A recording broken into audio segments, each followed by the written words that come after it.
Hello friends, what are you doing? I think if you are studying chemistry, then this chapter you will never miss. Okay? तो इस chapter में काफ़ी students को मुझ जैसे को डाउट जाता था, ठीक? पर इस वीडियो के बाद आप कोई भी डाउट नहीं जाएगा, ठीक है? गारंटीड है। और मेरे वीडियो अधिकतर थ्योरी पे बेस्ड होते हैं, न्यूमेरिकल कम। तो मेरा मानना ये रहता है, अगर आपने थ्योरी अच्छे से पढ़ी है तो न्यूमेरिकल आपके फिंगर्स पे होंगे, ठीक है? तो यार बिना किसी देरी के आज का लेक्चर शुरू करते हैं। सबसे पहले आज हम जो पढ़ेंगे वो डिस्कस डिफिनीशंस ऑफ फार्मूले, ठीक? हेनरी लॉ काफ़ी इंपॉर्टेंट है, vapour pressure, osmosis and osmotic pressure, ideal non ideal, colligative properties, azeotropes, isotonic, trick for maximum. यार ये क्या है ट्रिक फॉर मैक्सिमम?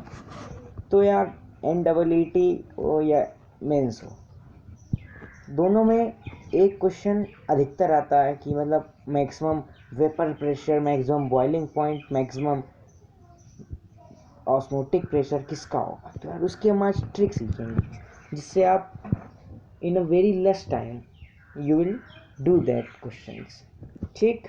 और इधर साइड में क्या चीज़ लिखी, stay home, stay safe, study till perfection.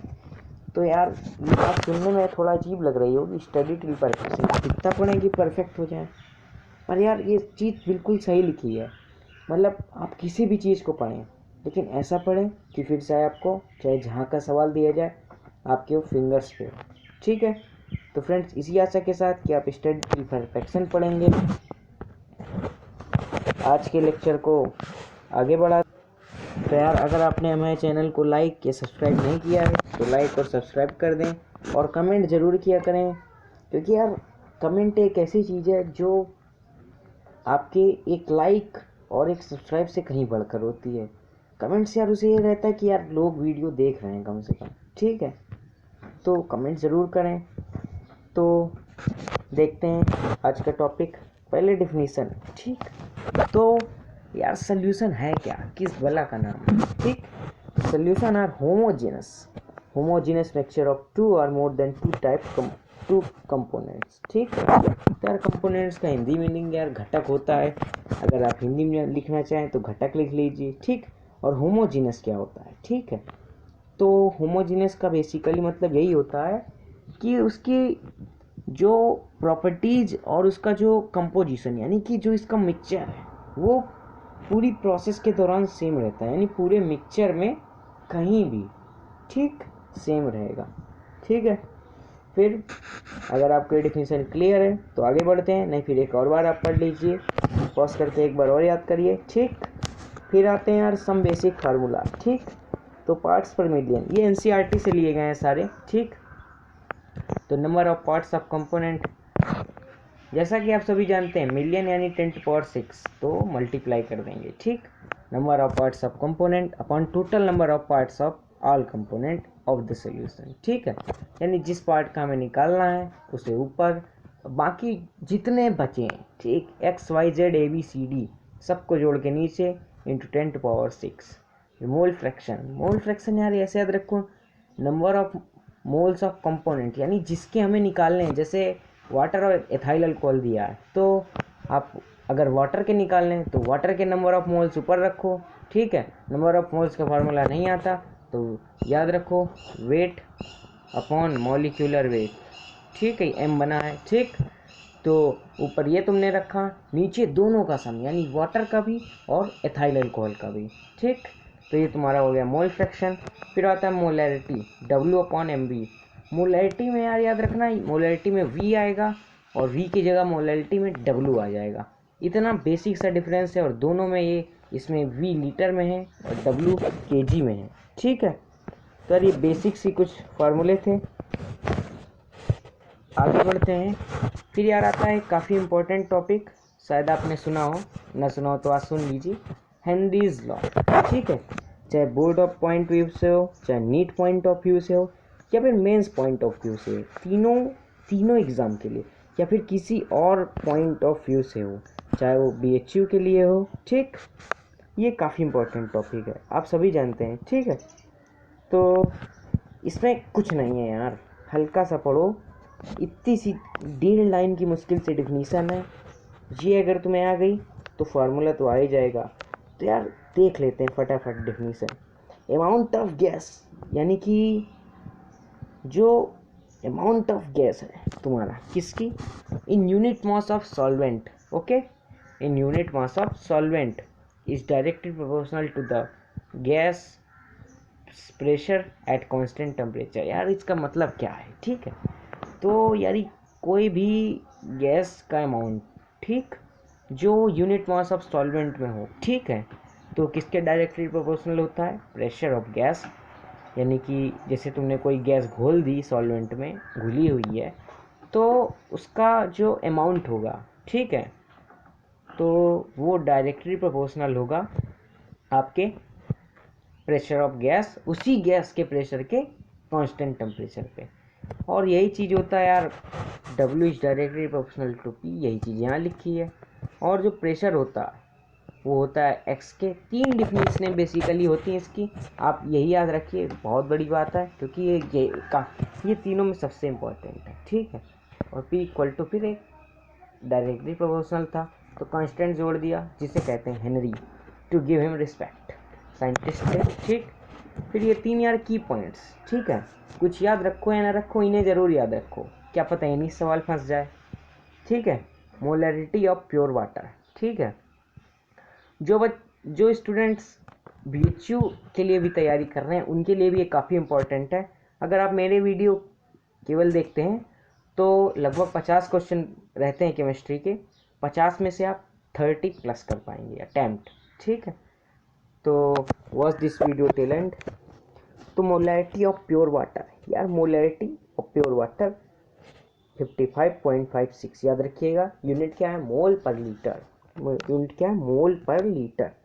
फिर और यार ये चीज़ ये काफ़ी इम्पोर्टेंट है, ये मेंस में भी आया था एक बार, ठीक है, तो इसे अच्छे से याद रख लीजिए। ऐसे आया था, विच quantity is independent of temperature. तो यार केवल मोलैरिटी होती है जिसका फार्मूला क्या होता है, याद हो अगर आपको, W/m/W, ठीक है, तो ये याद होना चाहिए आपको। फिर आता है नॉर्मेलिटी ऑफ अ सॉल्यूशन, ठीक। तो यार नॉर्मेलिटी का ये बेसिकली आपका अमाउंट का फार्मूला है NeV/1000, और N जो होता है वो नॉर्मेलिटी है, E आपका इक्विवेलेंट वेट है। E कैसे निकालते हैं, ठीक, एटॉमिक वेट बाई वैलेंसी। आगे मैंने एक एग्जांपल के द्वारा आपको बताया भी है। तो यार ये वैलेंसी है, अगर यहाँ पे कोई एसिड आए तो आप नीचे उसकी बेसिसिटी लिखिए, अगर बेस आए तो एसिडिटी लिखिए, ये भला क्या है, ठीक। तो यार जैसे एसिड है, एसिड की पहचान किससे होती है, उसके हाइड्रोजन एटम से, तो जितने हाइड्रोजन एटम, ठीक, उतने आप लगा दीजिए। पर यार अगर मान लीजिए CH3COOH हो, ठीक, तो यार इसमें आप कहेंगे 3 1 4 है, पर ऐसा नहीं है। जब इसे सॉल्यूशन में ले जाते हैं तो ये पार्ट एसीटेट पार्ट अलग होता है, हाइड्रोनियम पार्ट अलग हो जाता है, तो एक ही हाइड्रोजन है, ये याद रखेंगे। तो ये आपका फार्मूला है, ठीक। और वेट इंटू 1000 इसलिए किया है, अगर केजी में ना हो तो बदल लेना, ठीक है, पूछने की ज़रूरत नहीं है, आराम से बदल लेना। और अगर है तो कोई ज़रूरत नहीं 1000 लगाने की, काय फालतू में लगाएं, ओके। तो यार एक क्वेश्चन यहाँ आपके लिए लिया गया है, ठीक है, तो मोलैरिटी से रिलेटेड है, ठीक है। तो यार देख लीजिए, मोलैरिटी से रिलेटेड है, तो मोलैलिटी से रिलेटेड है, सॉरी, ठीक। तो मोलैलिटी को हमने स्मॉल m से डिनोट किया। यार इसमें ये बहुत डिफरेंस होता है कि हम कैपिटल M से डिनोट करें या स्मॉल m से डिनोट करें, ठीक। मोलैलिटी या मोलैलिटी, यार जिससे मानो डिनोट करो, पर ये नहीं दोनों को कैपिटल M से कर दिया तुमने, ठीक, या दोनों को स्मॉल m से कर दिया, ठीक, ये ना करना, ओके। तो हमने पहले W/m/W होता, ठीक। तो ये वेट का यार ऊपर वो रखो जिसको डिसॉल्व किया जा रहा हो, ठीक, ऊपर उस वेट को रखना है जो डिसॉल्व किया जा रहा हो, ठीक। तो क्या डिसॉल्व किया गया, 45 ग्राम ऑफ ग्लूकोज, 45 ऊपर गए, ठीक, अपॉन मास यार इसका भी निकालो। ओ मॉलिक्यूलर वेट, मॉलिक्यूलर वेट नहीं आता तो वो भी देख लीजिए।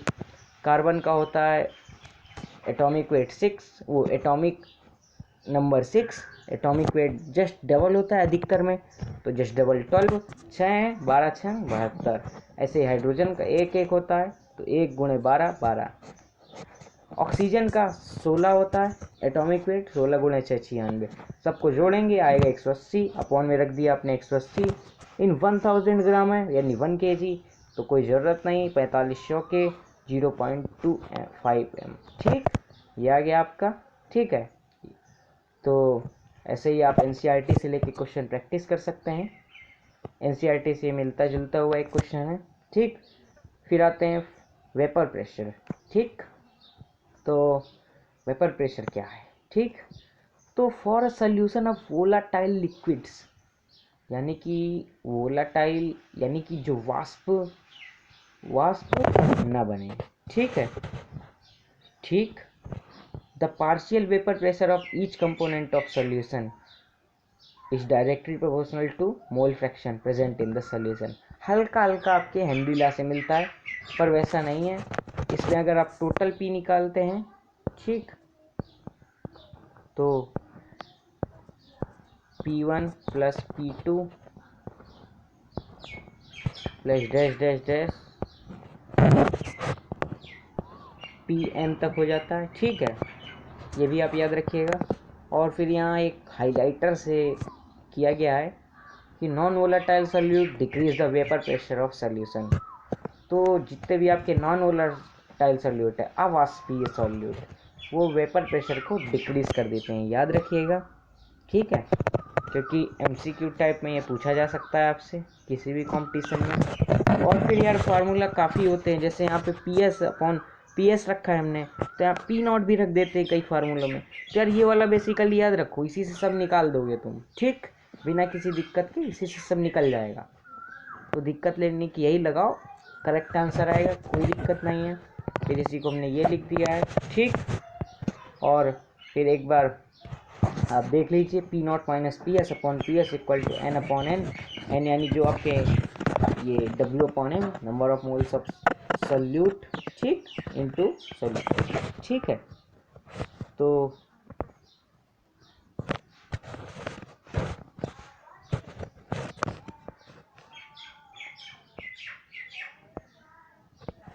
यार ऑस्मोसिस एंड ऑस्मोटिक प्रेशर मेरा फेवरेट टॉपिक है पूरे सॉल्यूशन में। मुझे सबसे अच्छे यही 2 टॉपिक लगते हैं, ऑस्मोटिक एंड आइडियल। ठीक, तो आपको भी इसके वीडियो के बाद ये शायद मेरी कोशिश रहेगी कि अच्छे लगेंगे। तो इसकी डेफिनेशन आप देख लीजिए। Spontaneous movement of solvent particles, यानी कि जो आपके सॉल्यूशन किससे मिलके बना होता है, सॉल्यूट एंड सॉल्वेंट। ठीक है, सॉल्यूट वो होता है जिसे डिसॉल्व किया जाए, सॉल्वेंट वो होता है जिसमें डिसॉल्व किया जाए। ठीक है, तो स्पॉन्टेनियस जो सॉल्वेंट आपके पार्टिकल हैं, उनका मूवमेंट कहाँ से, डाइल्यूट टू कंसनट्रेट, ठीक, या फिर lower concentration to higher concentration. ठीक है, थ्रो एसपीएम। यार ये एसपीएम क्या है? ठीक, तो याद रखिएगा, सेमी परमिएबल मेम्ब्रेन। ठीक है, अगर आपको घर पे बनाना है तो एग एब्यूलिन की बना सकते हैं आप एसपीएम। ठीक है, नहीं बनानी है तो कॉपर फेरोसाइनाइड की एक बाज़ार में मिलती है। ठीक, ओके, तो आप ख़रीद सकते हैं, देख सकते हैं। ठीक, तो ये रही आपकी एसपीएम। तो ये होता है आपका ऑस्मोसिस। ठीक है, अब यार ऑस्मोटिक प्रेशर क्या है? तो यार जो ऑस्मोसिस को रोके वो ऑस्मोटिक प्रेशर, ये तो बेसिक डिफिनीशन है, सबको पता होती है। पर यार जो मेन डिफिनीशन है वो क्या है, देख लीजिए। The hydrostatic pressure develops when the solvent is separated from solution. ठीक, थ्रू एसपीएम। कहाँ से यार? एसपीएम से। जब ये जैसे कोई आपका सॉल्यूशन मान लीजिए, ठीक है, इसमें हमने एसपीएम लगाई, तो एसपीएम क्या करती है, lower concentration to higher concentration कर देती है। तो सॉल्वेंट सेपरेट, सॉल्यूशन सेपरेट। ठीक, एसपीएम। तो ये पीवी इक्वल टू एनआरटी, वही आपका जो आपने थर्मोडायनेमिक्स में पढ़ा था, कई जगह इस पी को पाई से डिनोट करते हैं, तो दिक्कत लेने की बात नहीं है। ओके, अब ideal and non ideal solution, तो मैंने इस तरह डिफरेंस के रूप में लिखा है और यहाँ पे वाइस वर्सा है, तो आप ये पढ़ेंगे तो इसका जो ये डिफिनीशन होगी ये मैंने आपके लिए छोड़ रखा है। आप अपने नोट्स में जो ये लिखेंगे जस्ट उल्टा इसे लिख देंगे, ठीक है। तो the solution which obey Raoult's law over the entire range of concentration are known as ideal solution. तो यार जो भी सोल्यूशन राउल्ट्स लॉ, ठीक है, पीछे वेपर प्रेशर वाला पढ़ाया है, उसे फॉलो करें through entire range of concentration, ठीक, पूरी कंसंट्रेशन में, ठीक है, उसे कहते हैं आप आइडियल सोल्यूशन, ठीक। इसमें क्या होता है, डेल्टा वी मिक्स। इसके ये 2 पॉइंट याद रखिए, ये 2 पॉइंट बहुत इंपॉर्टेंट हैं, इसके भी यही चीज़ है, आप इन्हें लिख लीजिए, ब्लैक पेन या फिर रेड पेन से हाईलाइट कर दीजिए, ठीक। और यहाँ पे वाइस वर्सा यानी कि जस्ट उल्टा, विच डजंट ओबे राउल्ट्स लॉ, ठीक। तो ये रहा आपका बेसिकली आपका। अब यार ऑस्मोटिक प्रेशर पढ़ो और इसका नाम ना आए ऐसा तो हो ही नहीं सकता, ठीक। तो यार ये भी देख लो आप। तो यार डोज प्रॉपर्टीज इसकी सबसे आसान डिफिनीशन है, ठीक है। वैसे आप लोग सोचते होंगे यार डिफिनीशन का क्या महत्व, यार हम तो मेंस की तैयारी कर रहे हैं, उसमें तो सवाल आते हैं। तो यार जब तक डिफिनीशन नहीं पढ़ोगे आपको पता कहाँ से चलेगा सवाल कहाँ से पूछा गया। तो यार डिफिनीशन पढ़ना ज़रूरी है, पर ये नहीं कि आप पूरी तरह घुस जाओ डिफिनीशन में, थोड़ा थोड़ा पढ़ लो, ठीक। तो those properties which depends upon number of moles of solute. जो number of moles of solute, solute क्या है मैं पीछे भी बता चुका हूँ, फिर बता दे रहा हूँ, जिसे डिसॉल्व किया जाए, ठीक, वो आपका क्या होता है, सॉल्यूट। तो number of moles of solute, number of moles का फार्मूला आपको आता होगा, वेट अपॉन मॉलिक्यूलर वेट, ठीक है, वेट अपॉन मॉलिक्यूलर वेट, ठीक, ये आप याद रखिएगा। एम से डिनोट करिए ऊपर वाले को, चाहे डब्ल्यू से, पर ये दोनों चाहे कैपिटल चाहे स्मॉल कोई फ़र्क नहीं पड़ता, ये है फार्मूला, वही चीज़ है, ठीक। ये रिलेटिव लोडिंग पेपर प्रेशर का है, हम उस तरह आपको नहीं पढ़ा रहे हैं, वो चीज़ जो आपको बाकायदा ग्राफ और वो सब वो नहीं पढ़ा रहा हूँ, क्योंकि यार उसका ज़्यादा महत्व है नहीं, ठीक है। उसका महत्व केवल आपके बोर्ड पैटर्न ऑफ व्यू से है। तो अगर आप बोर्ड पढ़ना चाहें तो आप बुक खोलिए, पेज ओपन करिए, पढ़िए, और अगर कोई दिक्कत जाती तो कमेंट करिए, तो मैं उस पर भी वीडियो बना दूंगा, ठीक है। फिर की पॉइंट्स, तो मास परसेंट वॉल्यूम परसेंट, दोनों में कुछ कुछ सिमिलरिटीज़ हैं, तो देख लीजिए क्या है। दोनों में ऊपर जिसका mass of component upon total mass, ऐसे वॉल्यूम अपॉन टोटल। अब परसेंट है और 100 का मल्टीप्लाई ना हो, अरे यार 100 कहाँ छूट गए थे, लो 100 है ही है, ठीक है। 100 भी यार दुखी था कि यार मेरा नाम नहीं आया अभी तक, लो भाई आ गया, ठीक। अब नॉर्मेलिटी, ये डायरेक्ट फार्मूला है, आप किसी में भी मोलैरिटी इंटू बेसिसिटी और एसिडिटी लगा दीजिए, आपका नॉर्मेलिटी दौड़ा चला आएगा, ठीक है। जैसे नहीं हनुमान बुलाएं और राम ना आए, तो वैसे मोलैरिटी बुलाए और राम नॉर्मेलिटी ना आए, ऐसा हो नहीं सकता, ठीक। अब वन टॉप फैक्टर, तो यार वेन टॉप एक साइंटिस्ट हैं, कंफ्यूज नहीं होइएगा, उन्हीं के नाम पे वेन टॉप फैक्टर दिया गया। तो यार उन्होंने एक चीज़ ऑब्जर्व की कि कई चीज़ों की हम मेजरिंग करते हैं, तो जो हमें गिवन रहती है, ठीक है, उससे जो हमारी कैलकुलेटेड होती है वो हल्का कम या ज़्यादा आती है, ठीक है। तो इसी चीज़ को उन्होंने वेन टॉप फैक्टर नाम दिया, हम ही लोगों ने दिया, मतलब उनको ऑनर करने के लिए, यार ऑनर बहुत किया जाता है, ठीक है। Given C P upon observed C P, ठीक, जो आपको गिवन हो अपॉन ऑब्जर्व यानी कैलकुलेटेड, ठीक। इस बिल्कुल सिंपल लैंग्वेज है, ठीक। आई इज लेस देन 1 एसोसिएशन होगा, ये 2 पॉइंट्स हैं, की पॉइंट्स की तरह ही बिहेव करते हैं ये भी।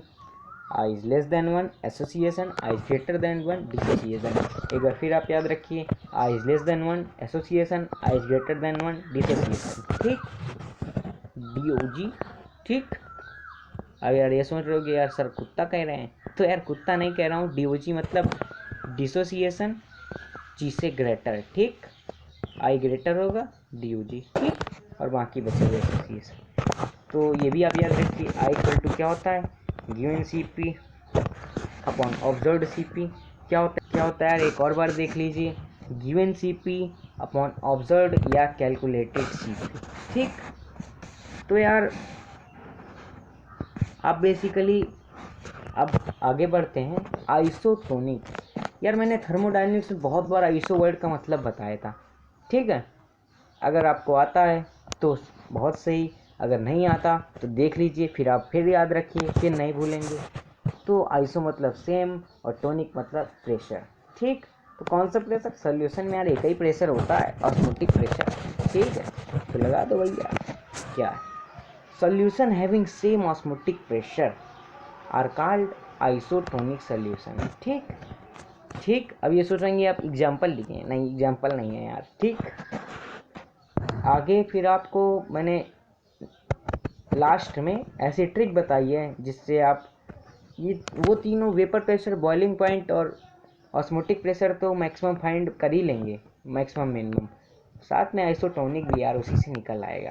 ठीक है, तो यार मोर ऑस्मोटिक प्रेशर, दो सॉल्यूशन अगर आपको दिए हों कोई ठीक, दो सॉल्यूशन SOLN मैं शॉर्ट में लिखता हूँ, आप भी लिखिए, कोई दिक्कत नहीं है अगर आप मेंस की तैयारी कर रहे हैं। और अगर आप स्कूल में हैं 12th में तो ना लिखिए, काट दिया जाएगा।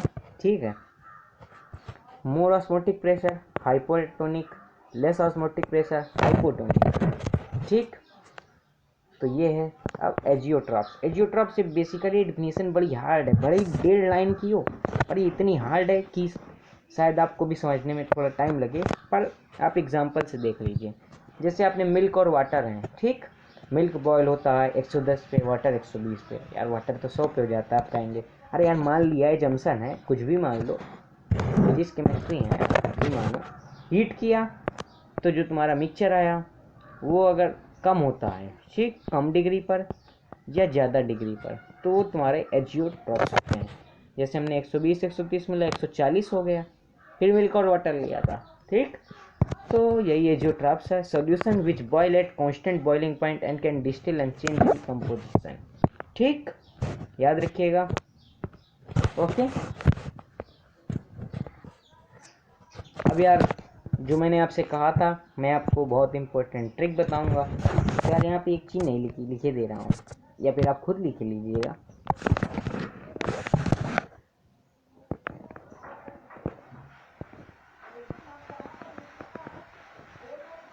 ये यार वेरी इंपॉर्टेंट लिखा है। ठीक है, तो for maximum boiling point osmotic pressure vapour pressure. ठीक, तो मैक्सिमम ऑस्मोटिक प्रेशर, तो जितने भी आपके सॉल्यूशन में आयन फर्निश हों, अगर वो मैक्सिमम है तो आपका ऑस्मोटिक प्रेशर कैसा होगा, मैक्सिमम। ठीक, याद रखिएगा, काफ़ी इंपॉर्टेंट ट्रिक है। Maximum vapour pressure osmotic pressure का उल्टा, यानी कि चोर पुलिस। ठीक, अरे यार ऑस्मोटिक प्रेशर को पुलिस बना दे रहा, पुलिस चोर। ठीक, तो maximum number of ion furnish lower vapour pressure, minimum number of ion furnished higher vapour pressure. और बॉइलिंग पॉइंट क्या है, इनवर्सली प्रोपोर्शनल टू 1/Vp, यानी vapour pressure directly proportional to osmotic pressure. तो यार याद रखिएगा, किसी भी सॉल्यूशन में जिसके आयन ज़्यादा फर्निश हो उसका osmotic pressure, boiling point maximum, क्या मिनिमम होगा, वेपर प्रेशर। ठीक, ओके, तो याद रखिए। अब एक एग्जांपल लास्ट में आपकी संतुष्टि के लिए कि आपको सब कुछ आता है। ठीक, तो क्या है, 1M Na2SO4 और 1M NH4 3 whole thrice PO4, यानी अमोनियम फॉस्फेट और सोडियम सल्फाइड। ठीक, तो इसे हम तोड़ेंगे तो 2 Na के बाहर आ जाएंगे, एक SO4 का आएगा। ठीक, 2 1 3 होता है तो अलग रख लिया, 3 इसके 4 आए। अब यार ये ज़्यादा है तो इसके दोनों चीज़ ज़्यादा हो गई, एक चीज़ यार कम हो गई। ठीक, और इसका जस्ट उल्टा कर दो यहाँ पे ये, तो यार वीडियो गोस्ट टुवर्ड,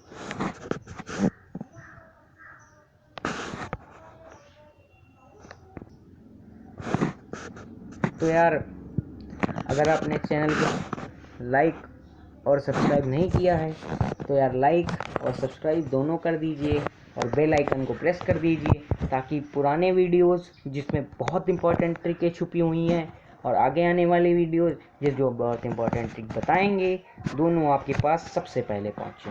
ठीक, तो यार आज का लेक्चर इसी बात के साथ ख़त्म करते हैं कि आप मन लगा के पढ़ें और अपने मम्मी पापा को खुश करें, बढ़िया बढ़िया मेंस में रैंक लाएं। तो ऑल द बेस्ट।